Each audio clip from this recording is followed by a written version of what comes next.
Hi friends, hope y'all are doing well. My name is Saajid. Today's video is going to be my review for All American Muslim Girl by Nadine Julie Courtney. This was an ARC that was sent to me by Macmillan, so thank you so much to them for sending this to me. I really appreciate that. And thank you so much to Jessie from Bow Ties and Books. They were the one who sent out a list to Macmillan of Muslim book reviewers that they should send this ARC to, and a bunch of us got ARCs because Jessie is basically BookTube's superhero. Okay, so yeah, let's talk about this book. It came out on the 12th, so I'm kind of late because school has been up my tail. I did mention the book in a video before it came out anyways, so you know, we cool on that. Okay, so All American Muslim Girl is about a girl named Ali, or Aliyah. She goes by Ali, and she is a Muslim girl, but she's not a very Muslim girl. Growing up, she never really identified much with Islam, even though she was always told that she's a Muslim. Her parents are Muslim, but they are not very religious. So Islam is not something that she's always been very connected to growing up.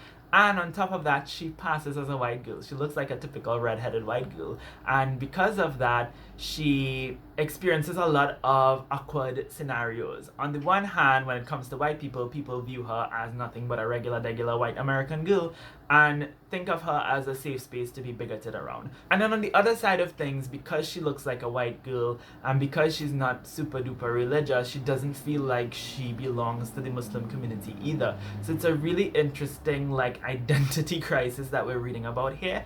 Ultimately, the main plot of this story is that this girl finally decides that she wants to embrace her religion. She goes through something very traumatic at the beginning of the book that acts as a catalyst for her to find her faith. We also have a little bit of a side plot going on because she's dating this white boy named Wells Henderson, which is the whitest name you could come up with. He's cool, but his dad is like this really racist TV personality, like this kind of like Fox News personality. So she's dealing with the fact that she's dating this boy who she really likes, but who essentially benefits off of his dad's bigotry. So let's talk about the book itself.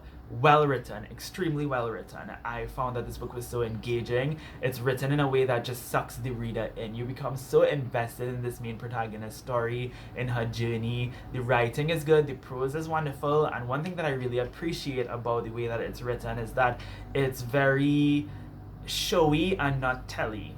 What I mean about that is oftentimes when you read stories about, social justice themes, or the main protagonist is like a child of immigrants and they have to explain certain cultural things or whatever, we would have scenarios where they would go on this very disjointed explanation to the reader about, oh, I'm this, I'm that, I'm whatever.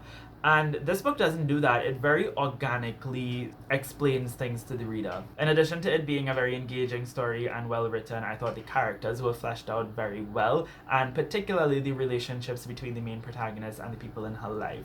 This is one of those books that balances out the family dynamic, the romance dynamic, and the friendship dynamic really well. You see a really deep connection between the main protagonist and all of these characters who she engages with. And this is why I like long YA books. This is about 400 pages long, because you get the opportunity to explore those connections more in say, as opposed to a 200 page, even 3 something page YA novel. The family dynamic was really more so about her kind of having trouble connecting to her Muslim heritage and Arab heritage. Her dad very much tries to reject his Arabness and his Muslimness. He's very secular. He believes more so in science than religion, even though he does call himself a Muslim. He kind of gets into it a lot with Ali throughout the book, because as she becomes more religious, he starts to become more concerned for her. Not only because he has this bias against religion, but because he himself is traumatized from being the victim of Islamophobia and racism throughout his life. So he tries to move away from that Arabness so that he could fit into the standard Americanness, which is something that Ali slightly resents him for, because that's partially the reason why she never grew up religious and why she never grew up speaking Arabic and having that connection with her heritage and having that connection with her religion. So that was a really interesting thing that was explored. Her grandmother is also a very huge part of this book, and I love it. It was fantastic to see her relationship with her grandmother be explored, and her mom is just amazing. Her mom is one of the best white ladies in the world. She's so supportive. She's no, you practice your religion. I won't tell your father not to. Just go ahead and pray, girl. I go lock the door. Her mother is so supportive and fantastic, and I really love that. She eventually, in her journey to find Islam, ends up joining a Quranic study group with a bunch of girls, and oh my god, y'all, that group dynamic was so amazing. I loved seeing this strong group of young women, young Muslim women, sort of studying Islam and leading a conversation about what Islam means for them, because oftentimes women are systematically erased when it comes to discussing interpretations of the Quran and what Islam means. Dua is kind of like her main best friend throughout the book that she makes from this group, but there are also some other really interesting protagonists in the group. So I did have somewhat of a question about their representation. So they were all from different ethnic groups, and they all had different diverse viewpoints about Islam and what it means for them. And I felt like at some point they might have come across as mouthpieces for their communities. One of them was a black Muslim. She talks about the systematic erasure that black Muslims face. One of them was a queer Muslim who talks about homophobia in the Muslim community. Even if they would have had a little bit more time in the book to just be friends and to be present, but they were not very present in the book. They were just there for the Islamic study group. And each of their biggest moments in the story was them just telling the main protagonist, yo, black Muslims have to deal with X, Y, and Z.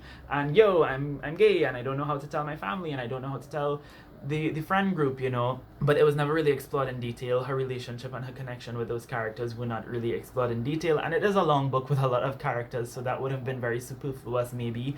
But I also feel like I don't know how I feel about, when you kind of add diverse characters in a story for them to make points about their experiences, but you don't explore those characters beyond that. You don't have to explore their issues if it's not your place, but it would be nice if the character has a stronger presence in the novel at least, even if their issues are not explored in detail, if that makes sense. The next thing in the triangle was the romance, which was really interesting. I liked the main protagonist and her relationship with the guy, and how it sort of, she wanted to try halal dating because she didn't know if she was in the right for dating somebody outside of marriage.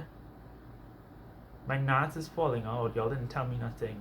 You're so fake. So the relationship was really interesting. The guy she's dating is really interesting, but the whole dynamic with her father is really interesting. She has to contemplate, I really like this guy. He doesn't like his dad. He's not his father. He's very different from his father. But he ultimately, his dad is rich because he shit talks Muslim on TV.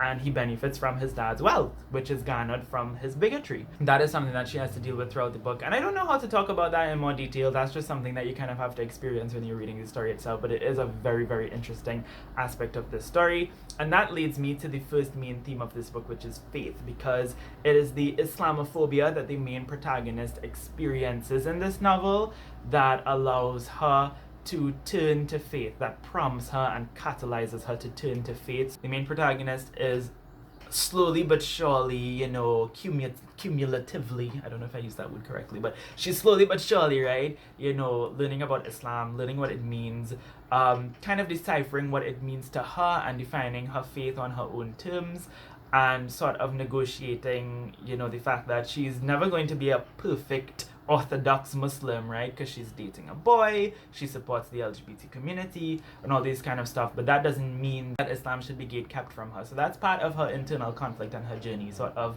defining what being a person of faith and being a Muslim means for her on her own terms. Another thing about the faith aspect is that this book is not very preachy. You don't have to worry about this book sort of trying to convince you to convert to Islam, unlike other religious fiction that might more preach to the reader, which is fine. This book doesn't do that. It's more so about what Islam means to the main protagonist. Now, you might connect with the main protagonist on that level, but you are ultimately not being preached to with this story.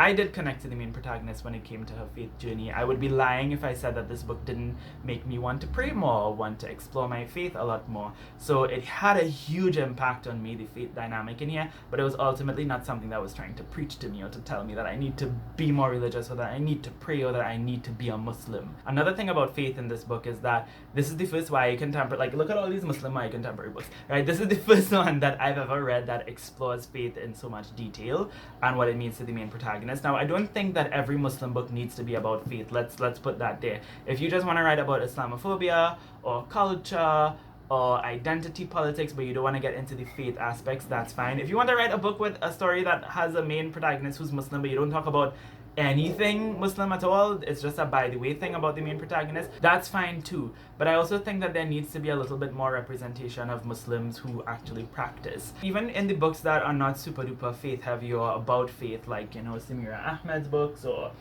maybe even A Very Large Expanse of Sea or Randa Abdel Fattah's books, it would still be nice to see like just little small instances of the characters maybe saying something like, oh, it's time for Asr, or, you know, I just made wudu, or, you know, just like little things to show that yes, I am a practicing Muslim, as opposed to the characters just definitively declaring, I'm a Muslim on the page, and then that's that. I'd like to see a little bit more of that, and I hope that this book sets a precedent for that. Obviously, not every book has to be about faith, but it would be nice to see a little bit more representation of faith, and I think that this book really kind of brought that to light for me, because that's something that I didn't know I've been missing from a lot of the Muslim YA books that I've been reading. You probably clicked on this video because I said white Muslim girl or whatever, and she is, but she also isn't.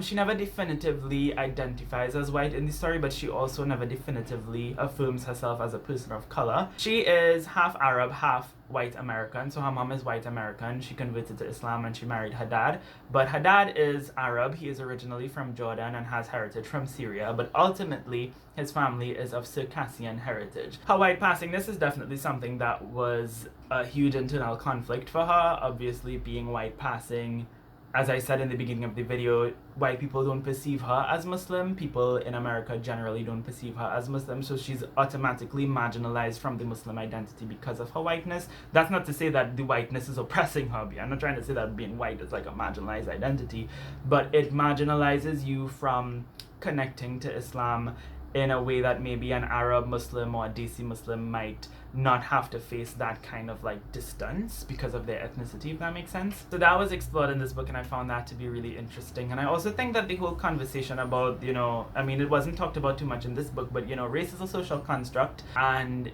the racial categories that we have don't actually really account for the complexities of humanity. Now, I'm not saying you could change your race, okay, Rachel Dolezal, because it is based on your heritage, which you cannot change, but there are some people who kind of blur the lines, right? So maybe people like in the Eurasian regions, and sometimes I guess in the Middle East, North Africa, Eastern Europe, some people, they just, the term person of color and the term white, that binary, doesn't necessarily apply to them. There's a little bit more nuance and gray area when it comes to race and ethnicity for certain groups of people. And yeah, that is pretty much everything that I have to say about this book. I highly recommend it. Please read it. It's fantastic. I loved it.